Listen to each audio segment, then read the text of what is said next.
Hello friends, આ છે કચ્છની ફેમસ ખારેક.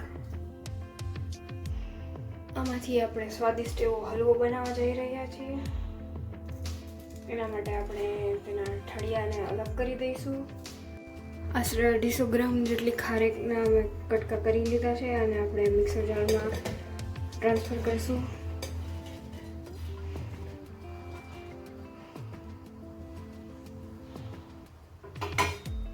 હવે એને આપણે પીસી લઈશું. આને આપણે એકદમ બારીક નથી પીસવાનું, આને આપણે પલ્સ મોડમાં પીસીશું.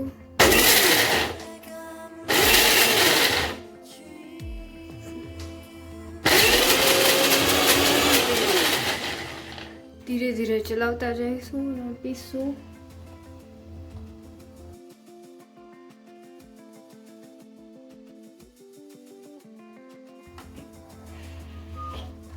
બતાવી દઉં એની કન્સિસ્ટન્સી કેવી હોવી જોઈએ. એકદમ ઝીણો પલ્પ નથી કરવાનો અને આપણે થોડો કોર્સ પેસ્ટ કરવાની છે.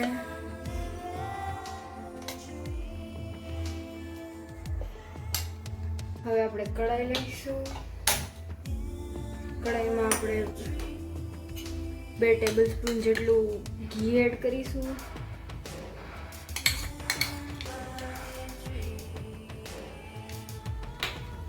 ઘી ગરમ થાય એટલે તેમાં આપણે ખારેકનો પેસ્ટ ઉમેરીશું.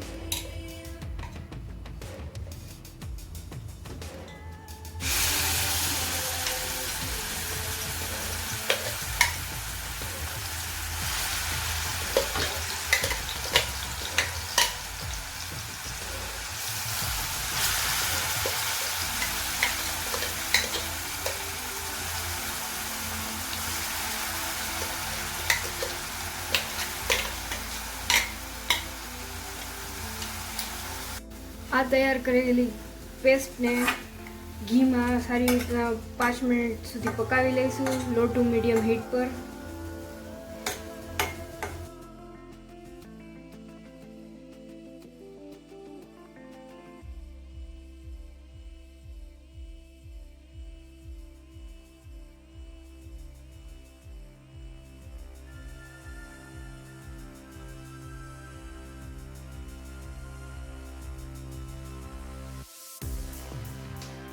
હવે આપણે તેમાં 1/2 લીટર જેવું દૂધ એડ કરીશું.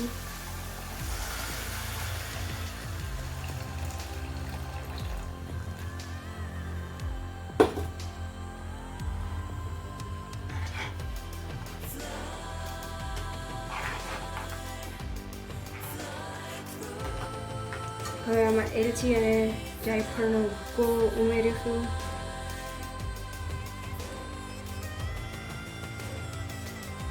અને સાથે સાથે આપણે ડ્રાયફ્રૂટ પણ એડ કરીશું.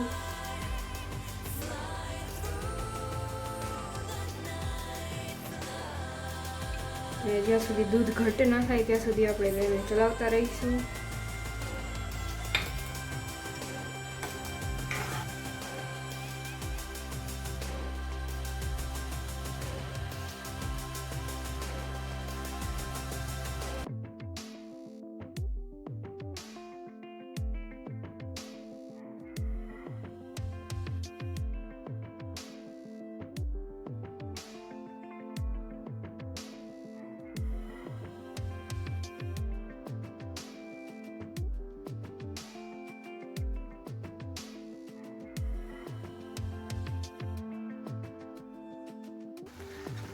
આશરે 20 થી 25 મિનિટ પછી દૂધનો ભાગ બળી જવા આવ્યો છે. હજી આપણે થોડું આને ઘટ થવા દઈશું એટલે આપણો એકદમ દાણેદાર લીલી ખારેકનો સ્વાદિષ્ટ એવો હલવો રેડી થઈ જશે. વધુ ગળ્યું ખાવાના પસંદ હોય તો આ સ્ટેજ ઉપર આપણે ચાખીને હલવામાં આપણે ખાંડ ઉમેરી શકીએ છીએ સ્વાદ અનુસાર. ખારેક મીઠી હોવાથી આમાં ખાંડ ઉમેરવાની જરૂર તો નથી હોતી, પણ વધારે ગળ્યું પસંદ હોય તો આપણે ઉમેરી શકીએ છીએ. હવે આપણો હલવો એકદમ બનવા આવ્યો છે. 1-1.5 મિનિટ હજી રાખીશું.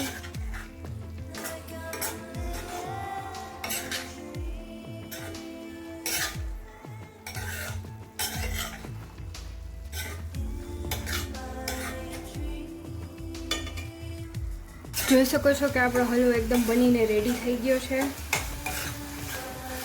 હવે આપણે પ્લેટમાં લઈ લઈશું.